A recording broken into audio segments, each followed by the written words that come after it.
नमस्कार मित्रांनो, अभिनेत्री सुकन्या मोने यांनी या सुकांनो या आबळ माया, जुडून येती रेशीम गाठी यांसारख्या मालिकांमध्ये काम केलं.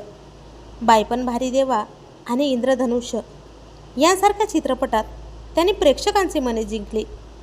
त्यांनी आपल्या अभिनयाने मराठी मनोरंजन सृष्टीत एक वेगळा ठसा उमटवला आहे. मात्र नुकतंच त्यांच्या घटस्फोटाची बातमी सोशल मीडियावर कुणीतरी वाऱ्यासारखी पसरवत आहे. सुकन्या मोने आणि संजय मोने यांनी घरच्यांच्या संमतीने 1998मध्ये मोठ्या थाटामाटात लग्न केला होता. भर पावसात संजय मोने यांनी सुकन्या मोने यांना लग्नासाठी प्रपोज केलं. या दोघांना 20 वर्षाची जुलिया नावाची एकुलती एक मुलगी आहे. काही वर्षापूर्वी सुकन्या मोने या अंतरुणाला खेळल्यानंतरही संजय मोने यांनी त्यांची साथ सोडली नाही. या उलट त्यांनी सुकन्या यांना वेळोवेळी मदत केली. सुकन्या मोने यांना काही दिवस अंधत्व आले होते. धड चालता व बोलताही येत नव्हते.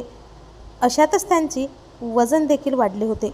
मात्र स्वामींच्या कृपेने आज त्या ठणठणीत असून मराठी विश्व पुन्हा गाजवत आहेत.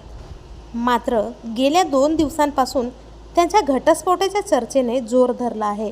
या दोघांनी या वयात घटस्फोट का घ्यावा, नेमकं कारण काय, अशा प्रश्न आता त्यांच्या चाहत्यांना उपस्थित झाला आहे.